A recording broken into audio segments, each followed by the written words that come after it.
What's going on, everyone? This is the My Aggie Nation podcast. We got a special one coming today as Texas A&M hires Jim Schlossnagle as the new head baseball coach for the Aggies. We have Ben Carruthers, a former TCU second baseman that played under Jim Schlossnagle, to talk a little bit about his coaching philosophy. We also have myself, Travis Brown, and Alex Miller of the Eagle to break down the hire and what A&M fans can expect from Coach Schlossnagle moving forward. But first, let's hear from my conversation with Ben Carruthers. I'm here with Ben Carruthers, former TCU second baseman, also an employee of the Texas A&M University IMG. I'll let you explain it all because it's all great. But he's here down in the Houston College Station area working for A&M. Also played for new A&M head coach Jim Schlossnagle. Ben, what's going on, man? Hey, how are you, T. Brown? Doing good. Hey, so let's just get right to it. I know fans are going to want to know what it's like to be a player for Jim Schlossnagle. What do you remember from your time playing for him, and what can A&M fans expect to expect from him? Oh man, well, first off, I've got 3 little girls at home with me. I work from home, so I apologize if there's any shouting or anything like that. But no, I mean, so I played for Coach Schloss from 2005 to 2009. Played for him for 4 years. Awesome coach, obviously, with his track record at TCU, what he did with the program. Obviously his name is always mentioned in big time hirings just because of his success.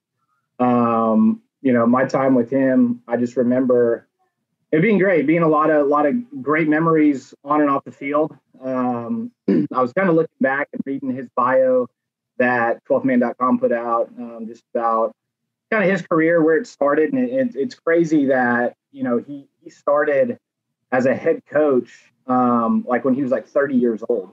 And so he was extremely young, and was coaching guys that were not too much younger than he was. And so I think he's always had that drive and that expectation in himself to be great. Whenever I stepped foot on campus in Fort Worth in the fall of 2005, it was always about Omaha. It was Omaha, Omaha, Omaha. And, being a 18-year-old, 19-year-old bright-eyed kid, like, what is Omaha? What is this? And so that was always the expectation. Was to get to the College World Series and get there and win. I was lucky enough to be a part of a team that didn't make it to Omaha, made it one game away, lost in Austin in the Super Regional to University of Texas.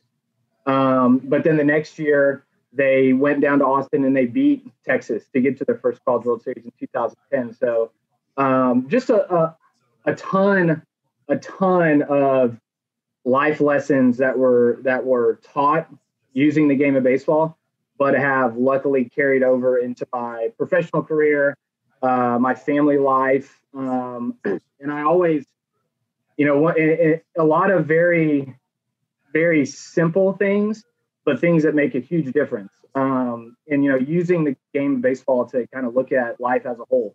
In game of baseball, he always told us there's so many things that you can't control. You can have a great at bat and hit a ball on the nose right at the center fielder and you're 0 for 1, right?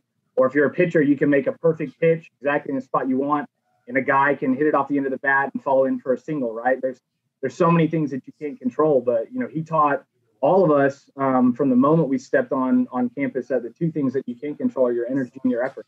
And I carry that into my everyday life of, man, if I have a great attitude going into whatever it is, whether it be making dinner at night or, getting up to do a workout that I don't want to do, or making another sales call, or, doing whatever. If I have a great attitude, then that's going to carry over into my energy, which if I have that off the charts, man, those are the 2 things, energy and effort. If I always have a great attitude and always have a ton of energy, I'm going to be successful no matter what I do.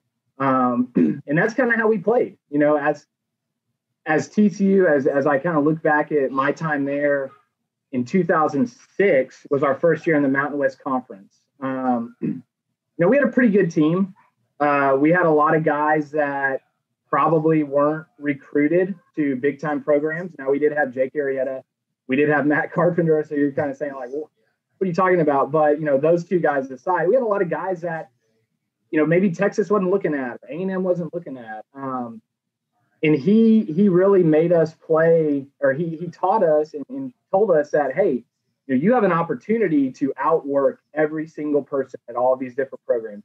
And the work that you put in while no one else is watching, the work that you put in the fall, the reason we're getting up at 4 a.m. to work out, the reason that we're pushing ourselves the way that we are is so whenever we get into these situations between the lines, we're prepared and we're going to give it everything that we have. And we can look back then and say, we might not have won, but we gave it everything that we had. And we had, gave tremendous energy, gave it tremendous effort.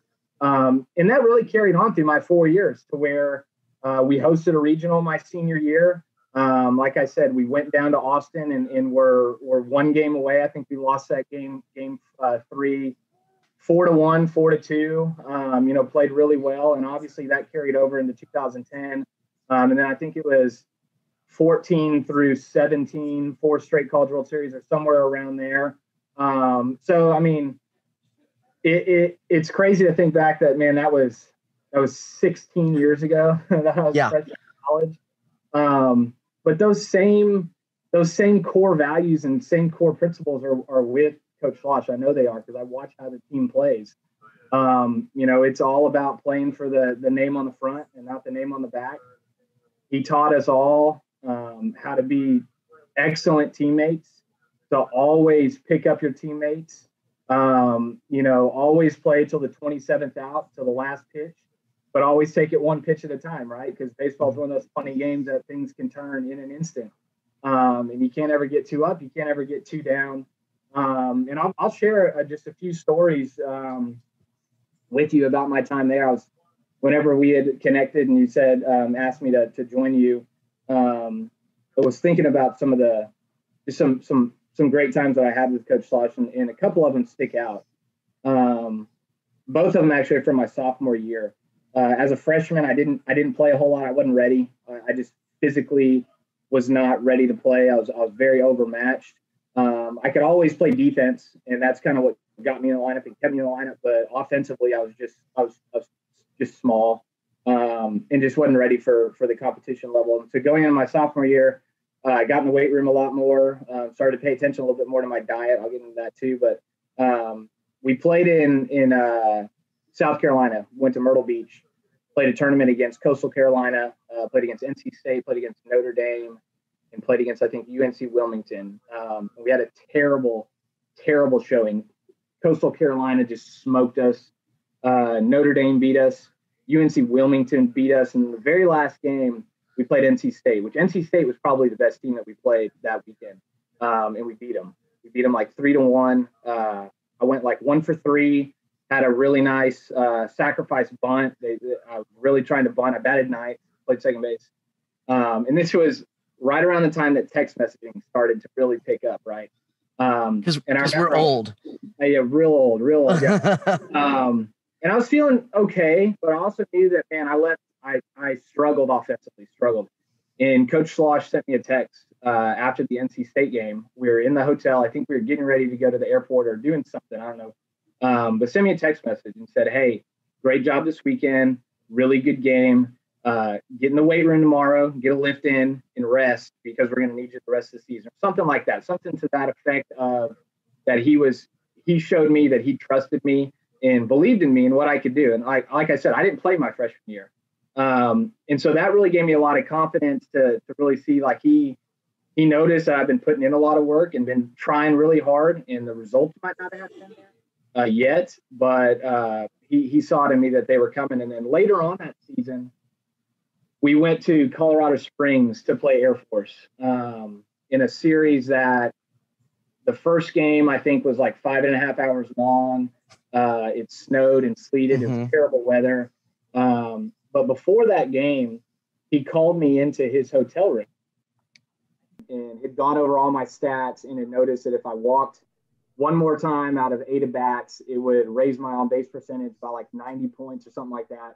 And I was really sitting there thinking, like, I can't, you really went through all this stuff just to tell me to walk one more time and 8 at bats. And that game that we played, I think I walked once, got hit once, and then hit a home run on a pitch that he told me was coming. And so that kind of set the stage for the rest of my TCU career, at least. That showed me I can be doing a lot more on my own to prepare, because Coach Schloss, who's not even playing, is feeding me all this information. Just showed me how much he's doing away from the field when nobody else was watching.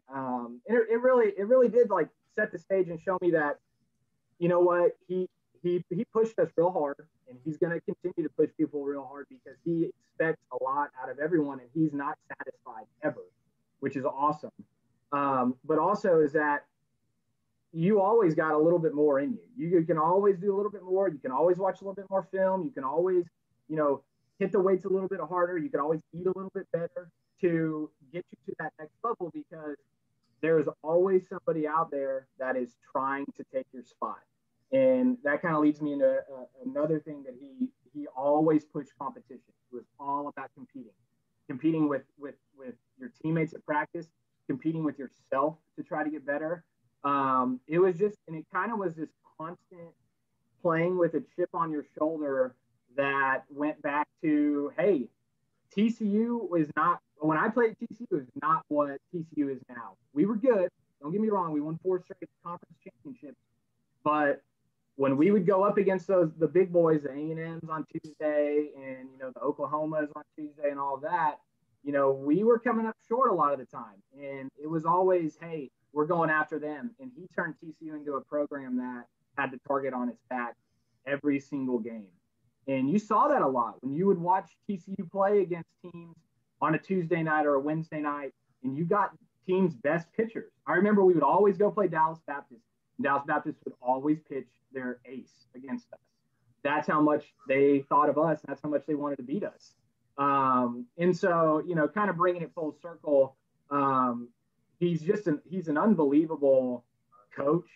He's an unbelievable person. He has every player's back, no matter what. And what's really cool is that, so my wife and I, we had twin girls back in 2016, and they're probably 6 months old. And he sends me a text message. And he's like, "When are you bringing your girls over to see me?"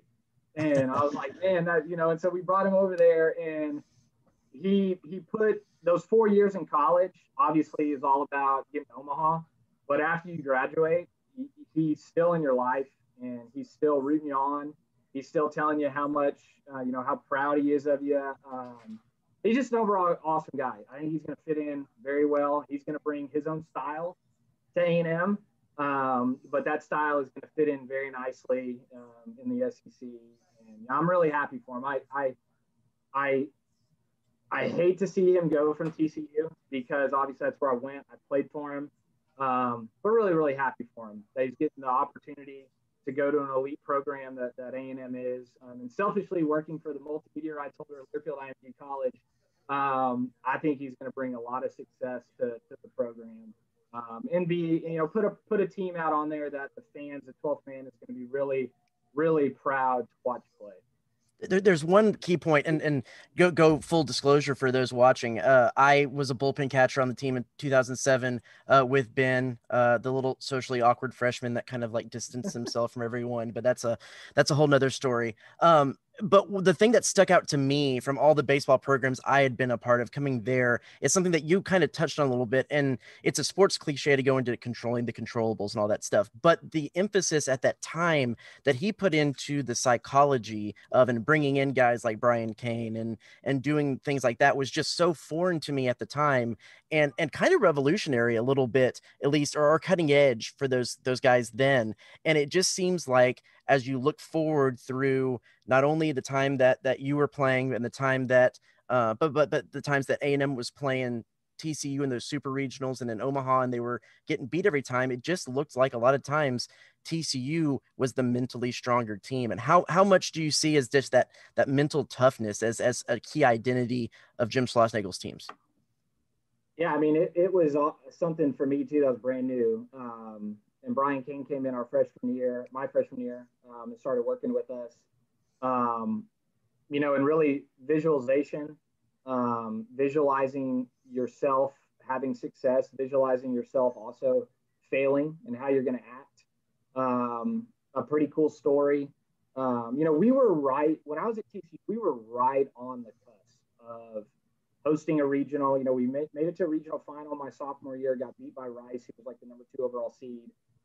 We went to Stillwater my junior year and got beat ultimately by Oklahoma State, and Jordy Mercer hit 3 home runs in one game. We were right on the cusp of hosting a regional, and we've all seen the numbers of when you host a regional, you have an 80% chance of winning, and then you host super regional, all that stuff. So, hosting a regional is the pathway to Omaha, right? And so that was our goal, was we need to host regional. And through the visualization, he actually had us recording that Chuck LaMondola did of his call of us beating LSU in a super regional and going to the College World Series for the first time. He made us sit in our clubhouse and close our eyes and listen to that call and listen to that feeling and listen to what that would be like. Because that's how close we were, and that's how much he knew that's how close we were. And so it also goes into his preparation is out of this world. I've already told you about him looking at my stats and saying, hey, if you walk one more time, you have it'll lead to this many more runs. But just being prepared for every single situation. We would listen. He would blast crazy music during practice sometimes to distract us, so we could block all that out and focus on the game.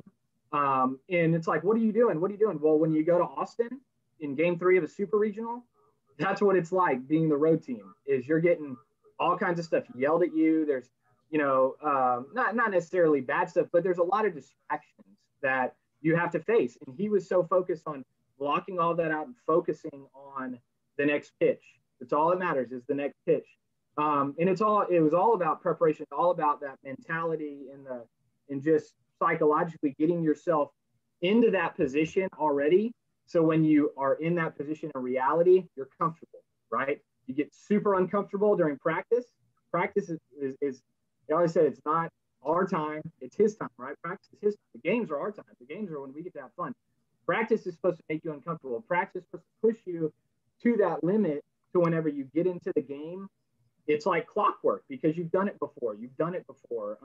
And so, another one of my favorite things that he always said is he liked guys that love to practice. And those practices were long practices. Snow, we practice in snow, we practice in rain, we practice in a lot of uncomfortable situations. And my brother's a college basketball coach, University of Ozarks, Division III. And I always told him that, the thing I miss most about pretty much all sports, but especially baseball, is practicing. I used to love practicing. I used to love, inter squads. They were terrible. They were 10 hours long, right? But I loved it because it was getting us ready for the game. And again, I talk about how he was preparing us for life. Man, there's a lot of stuff in everyday life that you don't want to do, and a lot of it is preparing to do the next thing. But if you prepare, then when you get in the heat of the moment, you get in that battle, you're ready to go. You've already done it because you've been preparing for it. And so, yeah, those practices used to some long practices. And here's full disclosure. So Ben and all those guys were out just busting their butts, doing, ground ball after ground ball. I was in the bullpen, and I had probably caught like my 6th consecutive bullpen at that time and forgotten to eat lunch because I was a freshman. So I was back there with my phone texting one of my fraternity brothers to come slip me chicken fingers through the fence so they're the athletes. I was eating chicken fingers in the bullpen. So that's always a great thing to relive and remember. But you go a little bit, if you don't mind, as we kind of wrap things up here, a little bit into what you're doing now in conjunction with A&M. And kind of what you maybe project to see Coach Schlossnagle too with this A&M program, what he can do in the SEC. So you and then Schloss. Yeah, sure. So I work for Learfield IMG College. We're the multimedia rights holders for over 200 colleges and universities across the country. I work for Texas A&M specifically. So what we do as a company is we connect companies to the 12th man through strategic in-venue signage, digital and social elements. Our radio network is vast. It's across the country, hospitality, anything that any way a company wants to try to reach Texas A&M fans is what we do. So we do that across all the sports. So anything inside Kyle Field, at Bluebell Park, Reed Arena, that's what we do. So I'm lucky that I get to work in a business that is sports related and get to talk sports pretty much all day. As from the outside looking in, I'm sorry, there's someone at my door coming inside right now. So I get to continue in sports, and very very lucky to do so. And as an outsider, playing Texas A&M on a Tuesday night and seeing just how crazy the 12th man is, and seeing all of the awesome traditions as an outsider, I was like, man, this is cool, but I don't really know about it. Now that I'm a part of it, and really a part of it, it is an unbelievable institution, college, university, and athletic department with unbelievable leaders. I'm very, very fortunate to be in the position I am. And so as we transition kind of into Schloss, I obviously am very biased. I think he's the best coach in America. So I think he's going to have a lot of success. But obviously, baseball, as we've seen, especially college baseball, it's extremely hard to win. Every team is really, really good. And there's so many things that you can't control, right? As we saw, this past weekend, national seeds and teams that are hosting regionals are going down, and teams that, were probably not even given a shot are now playing in super regionals. And then you've got your programs that have been there forever. And it's like, hey, whenever the season comes out, you can kind of mark in a couple teams to already get to Omaha because you know that they're going to be that good. So it's definitely going to be challenging. And the SEC is good in everything, every sport. There's no question about that. So I know that Schloss is going to have those guys extremely well prepared. He's going to put them through an unbelievable fall schedule. But along with that too, he's going to have the expectation that they are good, really good people. And that, doesn't begin on the baseball field, right? It begins in the classroom, it begins in the community. Some of the things that he's done in his time that probably haven't got a whole lot of attention. Obviously with Micah, the things that he did with Micah while at TCU, and I just Google TCU baseball Micah, and you'll see just how awesome that everything that he did with Mike and his family is. But also, I think it was probably 2013 or 14 when tornadoes hit Oklahoma and TCU was on their way to the Big 12 tournament. I think their game got rained out or something. He loaded all the players up on the bus. They went and got water and supplies and drove them down to, I think it was Moore, Oklahoma, and delivered all that stuff. That tells you everything you need to know about Coach Schloss right there, is that he's thinking of other people first. He understands that what he's doing is much larger than baseball. He's developing young men and young leaders. And so I think that's ultimately what Texas A&M got, is a great coach, but an unbelievable person. My favorite story to tell of the time I got to spend with the team was actually getting to travel to Old Olson Field on a Tuesday night in 2007. And I'm, coach tells me to run down there and warm up to get Jake Arrieta going for his midweek pin. So I'm catching Jake down there, and that's when the bullpens were actually on the baseline. They had the bleachers, and these two, raggy fans who, of course, A&M has great fans, are over here just in my ear. Hey man, who are you? Why aren't you in the roster? Who are you? Just whatever. And I'm blocking them out, whatever. So finally they disappear. They go down there. Jake's throwing. Then all of a sudden I see him peer by Jake, and they just say one thing to him, and he kind of stops and he looks at me and he looks at them. And he looks at me, says something to them, and they're back, hey, Travis, blah, blah, blah. So he just totally sold me out to the A&M fans, and is a testament to how good they get in on that. So anyway, man, I appreciate you so much for joining me and chatting with me a little bit about Coach Schloss. And so anytime you go out there and see a billboard or something like that at Reed Arena, you can think, hey, that was Ben that did that.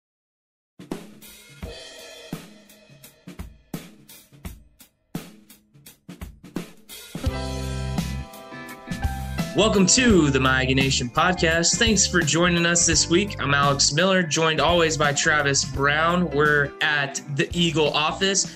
Big news of the day. Texas A&M has hired TCU's Jim Schlossnagle to be the Aggies' next head baseball coach. Travis, we're going to get right into it. Before we look at more at the hire, what's just kind of your initial thoughts of Schloss coming to A&M?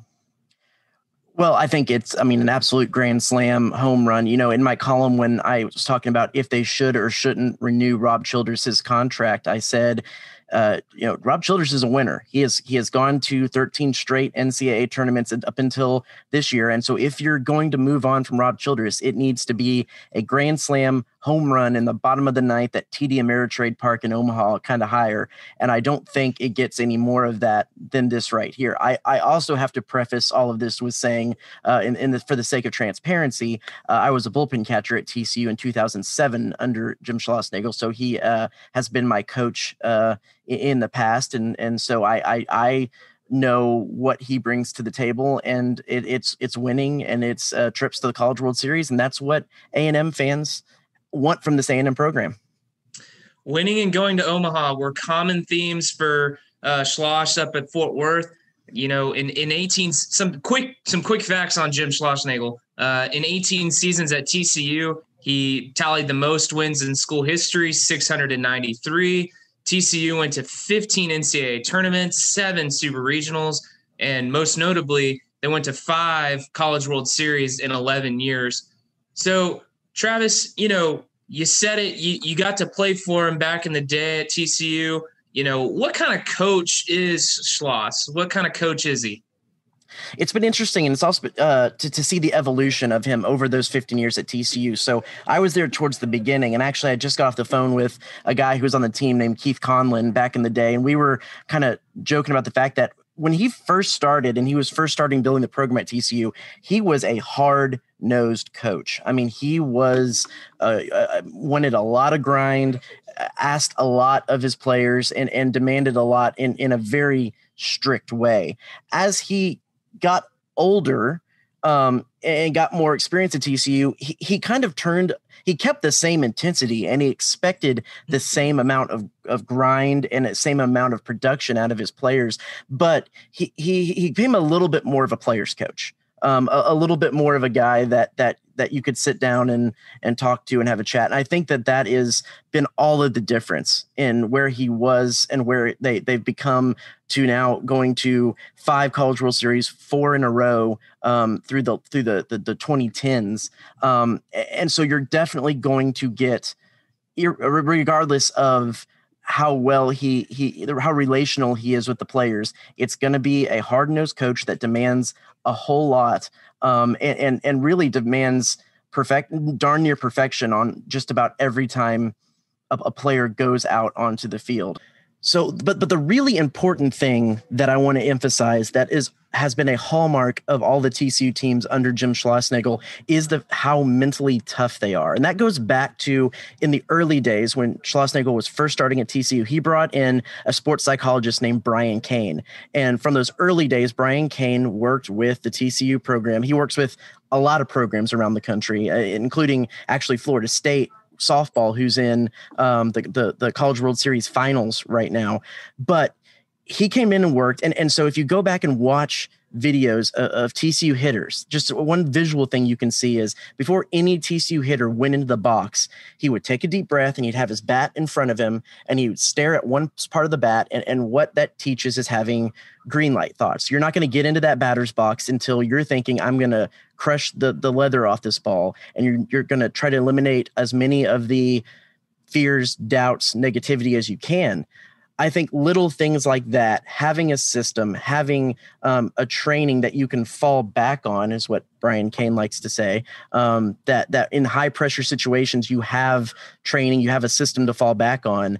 That's been the edge for TCU. Go back to 2015, 2016, 2017, the 3 years that TCU eliminated A&M, whether it be in the 2 super regionals or in the College World Series, and then also add in the Shriners Classic game that went, 14 innings.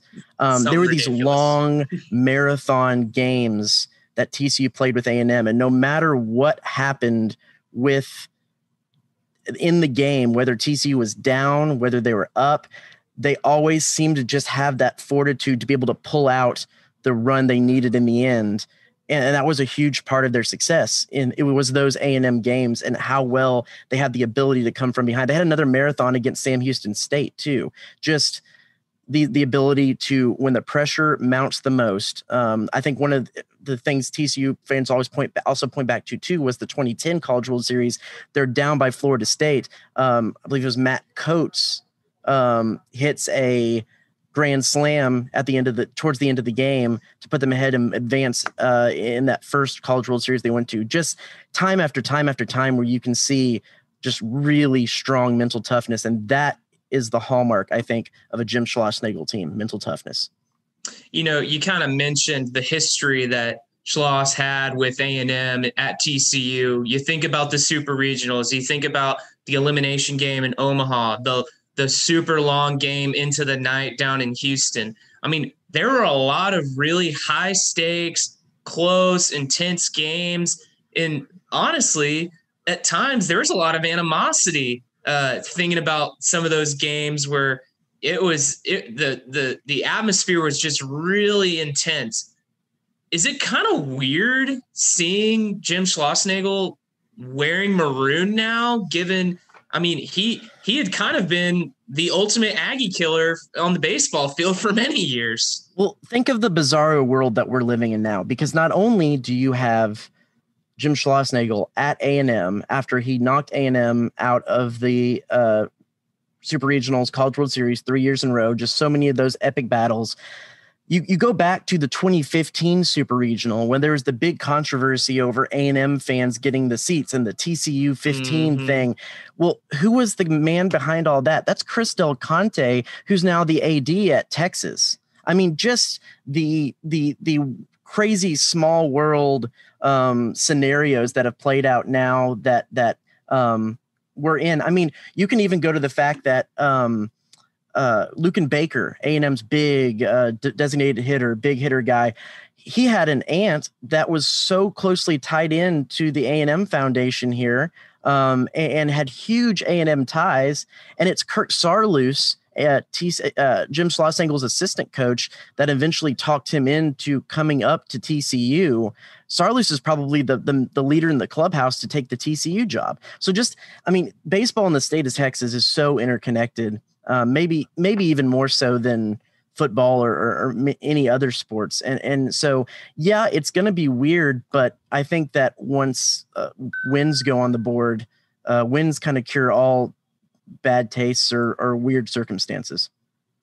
Well, Schloss was brought in to win and win big. That's kind of the goal that A&M has been setting, especially when you let go a guy like Rob Childress, who has done really well. Who did really well over his tenure at A&M. You know, what are kind of the expectations for Jim Schlossnagle at A&M?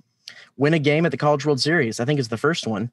That's just something that Rob Childress wasn't able to do. And if anybody wanted to argue the reasons why they shouldn't have renewed his contract, it was always the fact that he could get them to the College World Series, but he never won a game. And I think that winning a game is going to be important. TCU's advanced to the national semifinals 3 times. And I think that people will look at that resume, and that's going to be the expectation that they're probably going to, he was already one of the highest paid coaches in the country at TCU. So you imagine that's only going to go up in the days to come when they ink that contract here at A&M. So that money is going to go to the fact that they want College World Series wins and eventually a national title. I think we've talked about this on podcasts before, that if you want to kind of do a tier system of college baseball, there's a tier one. Those are your Vanderbilts, traditionally your South Carolinas. In the past, your Texas, but they haven't really done much recently. Your Floridas, the teams that go to the College World Series and win national. Your Oregon States win national championship. That's your tier one schools. And those can fluctuate and move up and down as the years go. But I mean, Vanderbilt, of course, is like kind of the number one on top of what they've been able to do in the last 2 decades. I think A&M is it's a high tier 2. They're right below that. They haven't won that national championship. They haven't proven that they can go several years in a row or several years in the span of 5 years to the College World Series. And I think that the expectation is get them into that tier 1 category, make them one of the top baseball programs in the country. And I think anything short of that is going to be below expectations. You know, we've seen some big hires here in the major sports the last few years. I mean, no question, Jimbo Fisher was a huge hire. Scott Woodward hired Buzz Williams right before he left for LSU. But this was Ross Bjork's first big hire. You know, how important was it for him to get a guy of Schlossnagle's caliber to kind of in hopes of taking A&M's baseball program to the next level?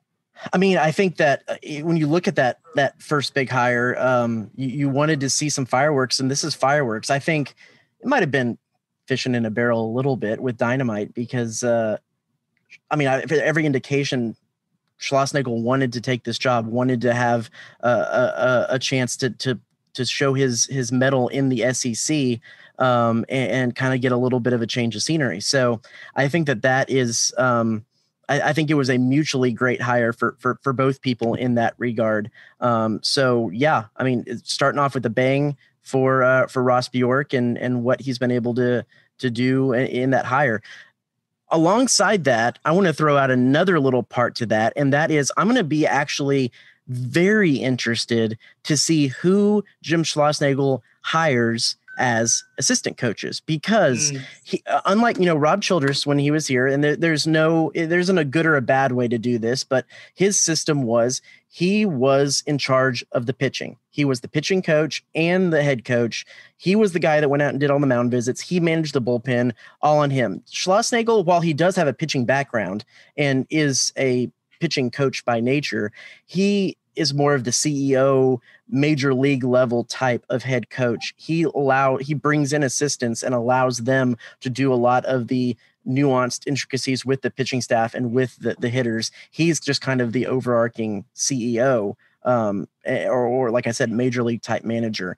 It'll be an interesting shift to see that in place in Bluebell, but also who are the head coaches he's going to bring in, because he has quite the coaching tree under him. I mean, most notably Tony Vitello at Tennessee, who's been able to do good things in his few years there. He was an assistant under Schlossnagle in the early teens years, like 11 through 13, I believe. And then before that, you have West Virginia head coach Randy Mazey was his pitching coach during the Jake Arrieta, Andrew Kashner years. Did good things with those guys. Todd Whitting at U of H was an assistant in those same years as Randy Mazey. He's more the infield hitter type. He's been able to do good things at the University of Houston. And then more recently, Ryan Schatzberger was a GA at that same time. He's the coach at Incarnate Word. And then you have a player in Steven Trout, who's one of his third basemen in those aught years, who's now the head coach at Texas State. It's just a huge coaching tree that comes out from under Jim Schlossnagle, and the ability, and he's shown proof that he hires good coaches to work under him. I think that'll be a really important and really interesting thing to see moving forward. For sure. Well, before we go, Travis, I guess kind of the question is, where do you see the A&M baseball program going from here? How quickly do you think A&M can get back to that kind of national prominent level, maybe hosting a regional, having a chance to go to Omaha? And, for the most part, coaching stability has been strong for the A&M baseball team over the last 60 years. I mean, they've only had 3 coaches in that span. That's not a lot of guys at the helm. Could you see Jim Schlossnagle being a guy that has a 15, 20-year tenure before he maybe hangs his hat up and calls it a career? Sure. And I don't think that you see him going anywhere else because he had a great situation at TCU. That could have been a place that he just played out the rest of his career. But I think he wanted a good shot at the SEC. He has his kids still in town here in Texas. I think that he wanted to stay a little bit closer to them. That's why A&M was so appealing. They're actually juniors at TCU. But I think that, yes, I mean, he's a guy that if he continues to have success, he'll probably be at A&M for a long time. Interesting thing to look at. So he started his career at UNLV in 2002. First year, they finished 5th in the Mountain West and didn't make the NCAA tournament. But in his second year, they were in the regionals. He didn't miss a College World Series from 2000. He went a decade making, the NCAA tournament every year. Before they missed it in 2013. That was the first year that TCU moved up to the Big 12. They missed it again in 2008, but every other year they made at least the NCAA tournament, the regionals, and then advanced to plenty other super regionals past there. So he already has, and in his first 2 years at TCU, they were in the regionals. There never was didn't miss a beat there. So I think that the expectation should be and will be that they'll be in the NCAA tournament next year, if not the year after that, and should be back competing for super regionals sooner than you know. The other interesting part about that it's a little bit hard to qualify what next season will look like is the one-time transfer rule that came down this summer that'll allow a player to transfer without sitting out is going to be really interesting here because you don't know how many we don't know how many of A&M's current roster players are going to say, yeah, I want a fresh start and go somewhere else. We don't know how many players that Schlossnagle might bring down from TCU with him or recruit from other places into. This could be a completely different looking roster next season. And so it's hard to say exactly, put a prediction on what next season might look like because not too dissimilar to Buzz Williams and what he's done with the men's basketball team, bringing in so many transfers.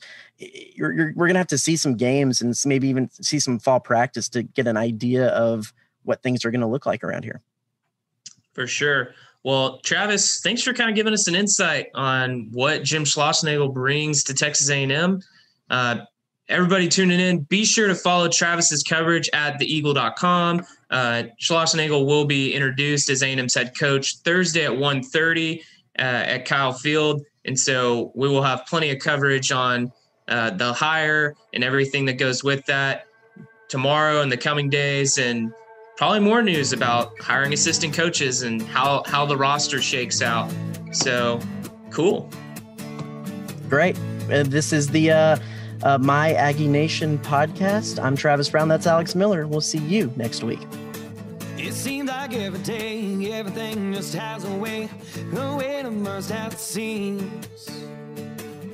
But if we don't watch what we're doing, our hearts will get ruined by silly things. Good love ain't easy, girl, we know that's true. And if we wanna keep it, we gotta watch everything that we do, yeah. Don't wanna make sure, my baby, make sure you're sticking with me. Don't